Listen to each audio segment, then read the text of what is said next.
Chapter 18, the square root property and completing the square. We're going to be talking about a new way to solve a quadratic equation, and up until this point the only method that we have in solving a quadratic equation was to be able to factor the polynomial, whether it was a trinomial or a binomial. But there were some that we ran into that we could not factor, and so this chapter is going to help us out with that. So here is the quadratic equation that we've seen before. This is the particular equation that we're going to be solving, and it is currently in standard form, meaning all the terms have been moved to one side and 0 is on the opposite side of the equal sign. Now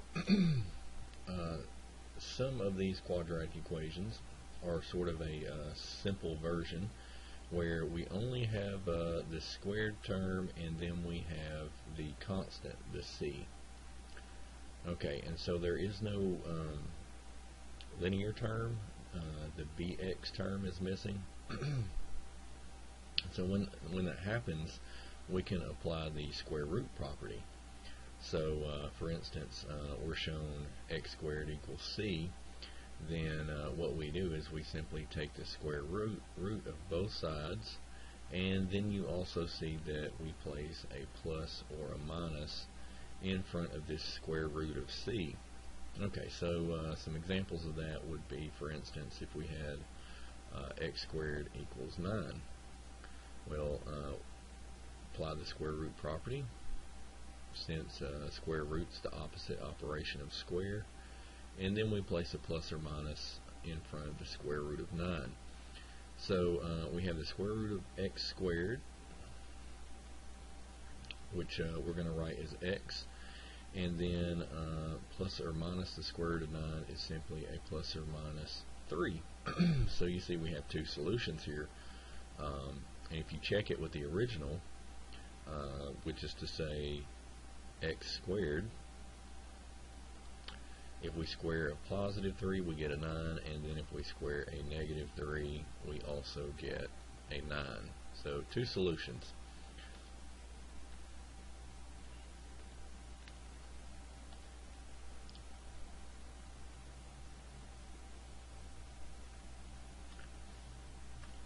Now there actually are two other situations. The one I just showed you is where we end up with two solutions and they were real. Okay, and that's because I chose a c that was positive. And I'll go ahead and rewrite that. For instance, I wrote x squared equals 9, and so we came up with the solution, which was plus or minus 3. Plus 3 minus 3. There are no i's, no imaginary part to the number, so these are real numbers. And you can see that our c, if we compare it to the format above here, x squared equals c, then our c is 9. It was a positive number. Alright, now if c equals 0, so if we have x squared equal to 0, and we take the square root of both sides, plus or minus the square root of 0 on the right side of the equation, and plus or minus in the square root don't really do anything for us. We just get x equals 0. It's not positive or negative, so the plus or minus doesn't affect it. This is a single number. Okay, so we don't get two solutions like we did with x squared equals 9. However, 0 is also a real number, so this is sort of the second situation that you run into when applying this square root property. You get one solution and it's real. And so the final situation is when c is negative. So for instance, we could say negative 9 instead of a plus. Now if we take the square root of both sides, we still want to place the plus or minus in front of the square root, and the left side becomes x as it did in the previous examples, And now we have plus or minus, square root of just a 9 is a 3, and then to address the negative inside the square root, we well, actually we want to place the I behind the 3. And so with there being an I here, we get an imaginary component of our number, which makes it complex. So you see that when C is negative or less than 0, like negative 9 is, there are two solutions. We have the plus or minus here, and both of them have an I, meaning they are complex numbers.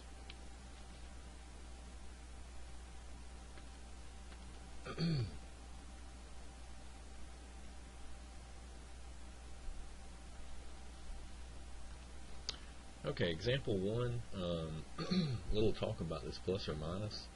Why do we not put it on both sides of the equation? So to answer that, let's just take a look at the equation that we just solved. We had x squared equals 9, and we said that in order to solve this, we applied the square root property. We put a plus or minus in front of this square root of c. So the question is, why do we not put a plus or minus over here in front of this square root of x squared? Well, if we had a plus or minus in front of both sides, basically it would just be redundant and unnecessary. First, what we could do is focus in on, we've got 4 different combinations here. Let's focus in on a plus x. So if we went with the plus, we would have x equals plus or minus 3. And then if we went with the negative in front of the x, we would have a minus x equals plus or minus 3.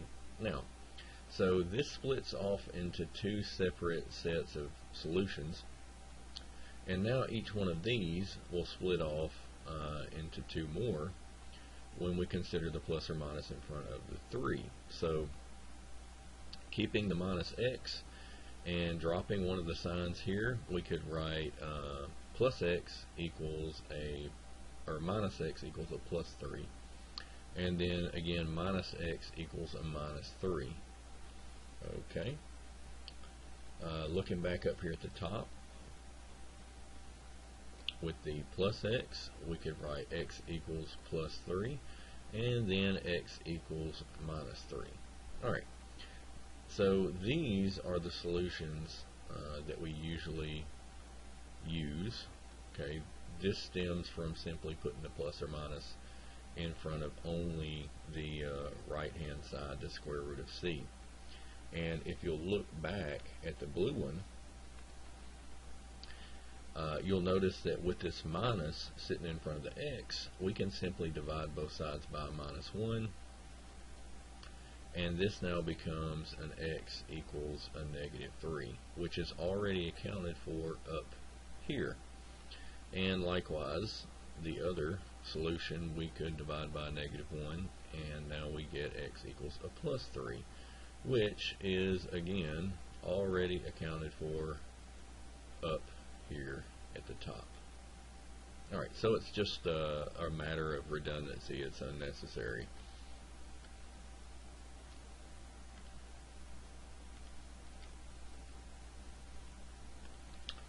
Now, example 2. We know we want to apply the square root property. We're going to end up taking the square root of both sides. But there is sort of a minor detail that if you didn't study the example at the bottom of the previous page, well, you may have just not paid enough attention. We have to get the x squared part by itself. Okay, so here's the x squared, and we have a 3, and we have plus 11 that we need to move away from this x squared before we can take the square root. So the first thing that has to go is the 11, so we subtract 11 from both sides of the equation. We get a 3x squared equals a negative 9. Now we get rid of the 3, The 3's cancel out. We get an x squared equals a minus 3. And this is the point where we apply the square root property. The x squared is by itself. There's no number surrounding it. We take the square root of both sides. Left hand side becomes an x, and then we have a plus or minus square root of 3 on the right, and we want to take the minus out of the radical and replace it with an I. Okay, drop the negative inside the radical, and here we are. Here is the solution. So really not too much work. You just need to be careful and make sure you get the x squared by itself before you apply the square root property.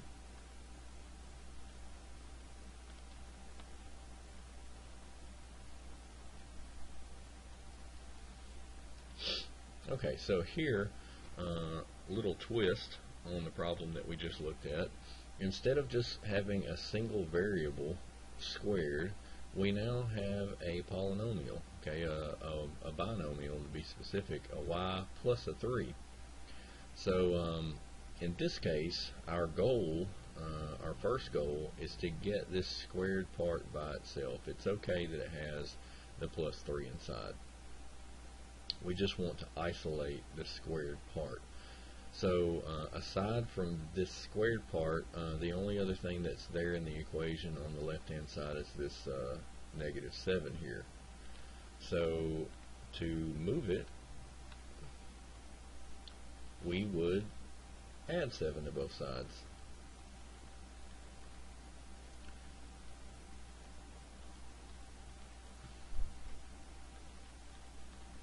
Alright, so this entire left hand side is now has the square applied to it. There's nothing else outside of the parentheses. So at this point we would apply the square root property, square root of both sides, and we put a plus or minus in front of the c. And this square root simply knocks out this square, and so y plus 3 survives on the left, and the right hand side just becomes a plus or minus square root of 7, and we can't simplify this plus or minus square root of 7, but we're still not finished. We want the y completely by itself. And so what we do is subtract 3 from both sides. 3's cancel on the left, and we have a y equals a minus 3 plus or minus the square root of 7. So when you look at this, you should see 2 different answers, and that's attributed to the plus or minus here. So on one hand, y equals minus 3 plus square root of 7. And solution number 2 is y equals minus 3 minus square root of 7. Okay, so it's 2 wrapped up into one little equation here. And we could also comment on how many solutions and what type of solutions they are. And you see that neither one of these solutions has an imaginary part. So we would say 2 real solutions. Example 4, same sort of format as example 3. We have a squared part that we want to isolate.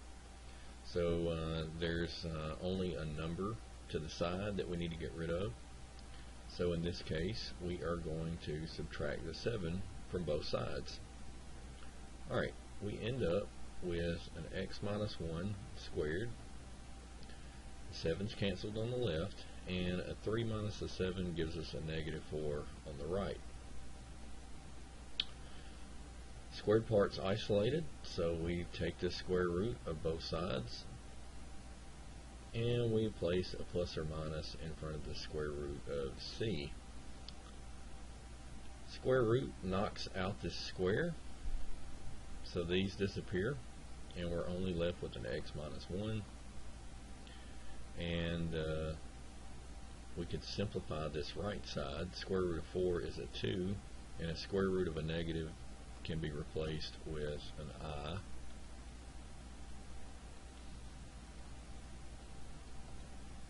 Okay. And at this point, to finally get the x by itself, we would simply add 1 to both sides.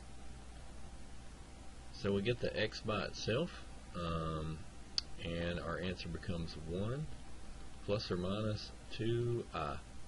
And so what we have here, because of the plus or minus, are 2 solutions, and with the I, the imaginary component, these 2 solutions would be complex.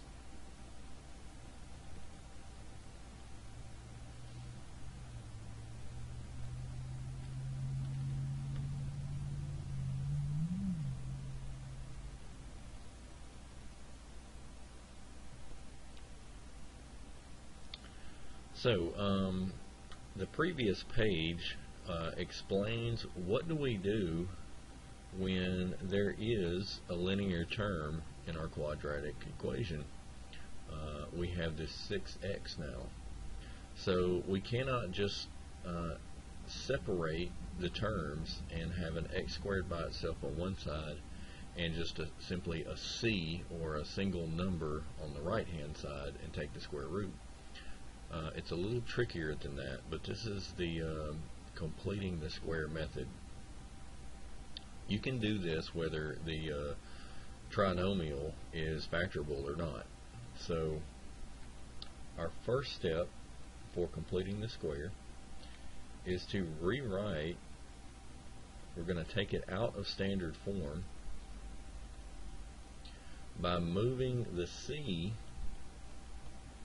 to the right hand side of the equation, okay, or away from the other 2 terms.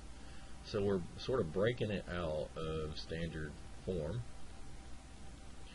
and we're going to put a little blank here where the negative 1 was, and over the 1 is now on the right, and it's plus.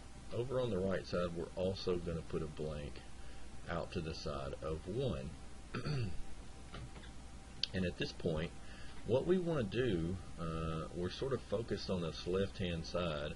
We've got a trinomial here. If you consider this blank as a term, we want to add a particular number to this blank that is going to make this trinomial a perfect square trinomial. Alright? And as you should know, perfect square trinomials can be written as a binomial, 2 terms, squared.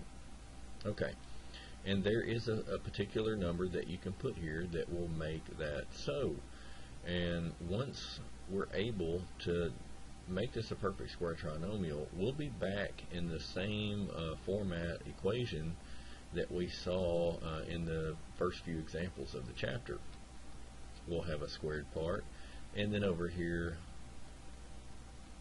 on the right side we'll have a number, because this number that we're going to add to make a trinomial on the left will simply be a number on the right that we can add to the 1 and combine the terms. So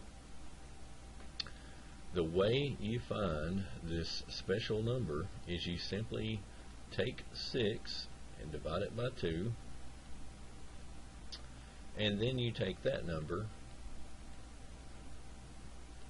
and you square it. So 6 divided by 2 is 3. 3 squared is a 9. Alright, so the number that we're going to be adding to both sides is a 9. A 9 is going to go in each of these blanks. Okay, so like I said, on the right side, these are just numbers. Okay, we can combine them together and just make a 10. The 9 on the left makes this a perfect square trinomial, and so to factor it, we would write it as an x plus a 3. Okay, and notice how the 3 was the number that we got from B, 6, just by simply dividing it by 2. Okay, So the 9 is what we add to both sides, and the 3 is what goes, sort of completes the binomial that goes inside this squared component of the equation. Alright, so at this point we have something squared on the left and just a number on the right, and we do what we've been doing. We take the square root of both sides. And don't forget to put your plus or minus in front of the square root of c. Alright, so we take the square root here. The square and the radical cancel out. And all that's left is an x plus 3. And then over on the right we have a plus or minus square root of 10. And we can't simplify that. And it doesn't have a negative, so this is not going to be complex. To finish our problem and get our solution, we have to subtract 3 from both sides, and so our solution becomes negative 3 plus or minus the square root of 10. And this represents 2 real solutions.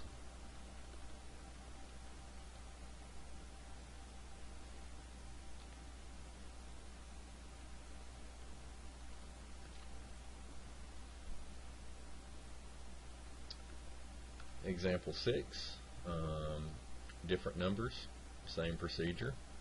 We take our equation and we remove the c and take it to the opposite side. Okay.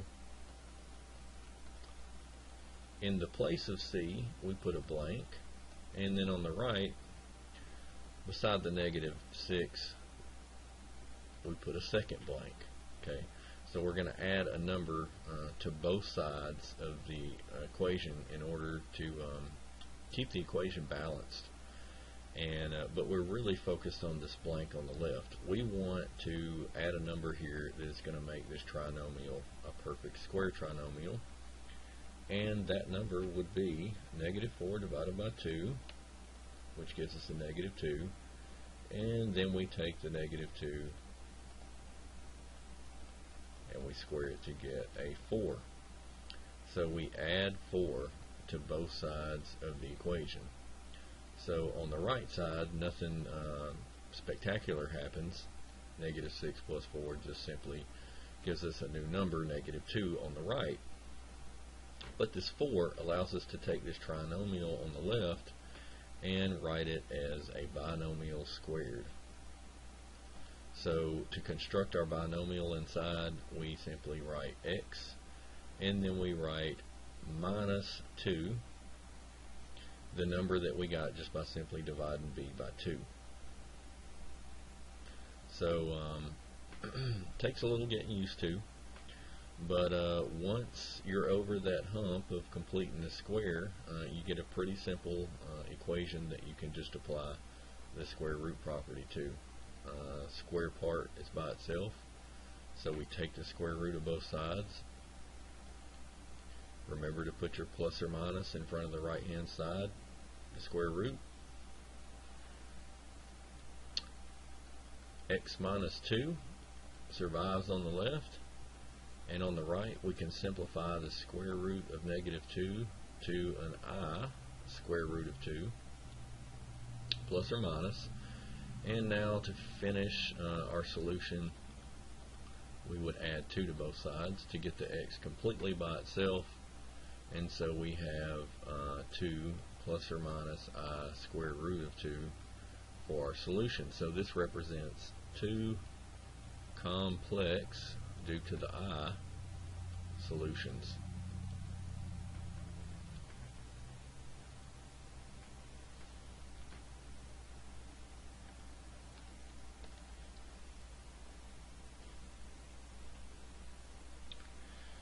And so our last problem of the chapter, it shows you a situation where we can't simply just repeat just yet, not right out of the gate. We can't just start trying to complete the square right away. There is an extra step that we need to address first, And here, what you should notice is it is in standard form like all the other ones, but there is now a coefficient of this x squared term, the a. The a is no longer 1. We have a 3 here instead. Alright? And so far we've only been dealing with quadratic equations that have 1 times x squared. So not anything complicated. We just want to fix this coefficient. And we do that. We want to make it a 1 by simply dividing everything in the equation by a, the 3. So a divided by a is just simply going to make this, no matter what the number is, a 1. So we get our 1x squared, but it has the unfortunate side effect of mixing in fractions with our quadratic equation. But we're just going to have to suffer that, because this is necessary. At this point, we just continue with the procedure that we used in example 5 and 6. We take the c and we relocate it to the opposite side. So we have a minus 5/3 on both sides of the equation.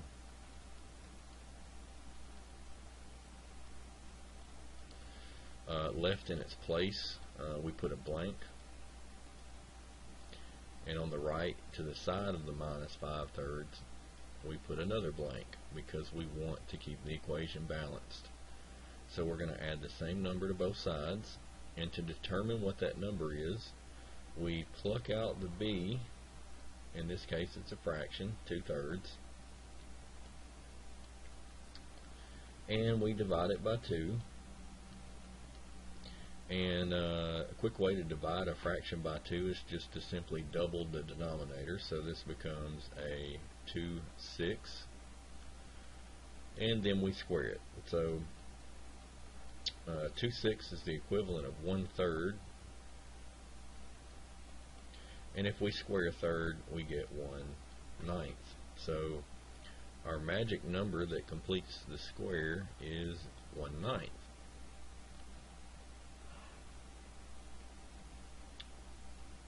Okay, so we've added the number on the left that completes this square.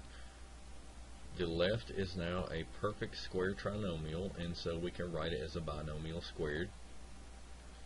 The two terms that make up the binomial would be x, in other words, the square root of the x squared, and then 1/3, the square root of 1/9. Okay. The 1/3, you could also say, is the number that you get by dividing b by 2. So b divided by 2 gives us this number that we use for our second term of the binomial. Second term of binomial. Alright, so here's our binomial squared, and on the right we have the unfortunate situation of dealing with fractions. We have to have a common denominator, and so if 3 becomes a 9 for the 5/3, then that means we need to multiply the 5 by 3, and it'll also be negative, like the 5 was negative here. And now that the denominators match, we get negative 14 over 9. Alright. So that is our right hand side of our equation, and at this point we can apply the square root property, which is just to say take the square root of both sides, factoring in the plus or minus on the square root to the right. On the left, the square and the square root cancel out, and all that survives is the x plus 1/3. Now there is a negative here attached to the 14, and we can handle that by simply placing an I in front of the square root symbol. And unfortunately the 14 needs to remain inside the radical.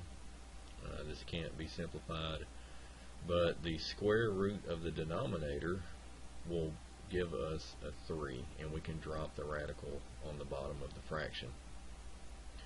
So this is a little messy here. A lot of simplification that needs to be done, but it is something that we were supposed to learn in a previous chapter. At this point, the only step left would be to move the 1/3 to the right, and that would involve subtracting 1/3 from both sides, and our final answer would be minus 1/3 plus or minus I square root of 14 over 3. Alright, so how many solutions do we have, and what type are they? We have 2, and the type is complex solutions. So that completes chapter 18. Thanks for watching.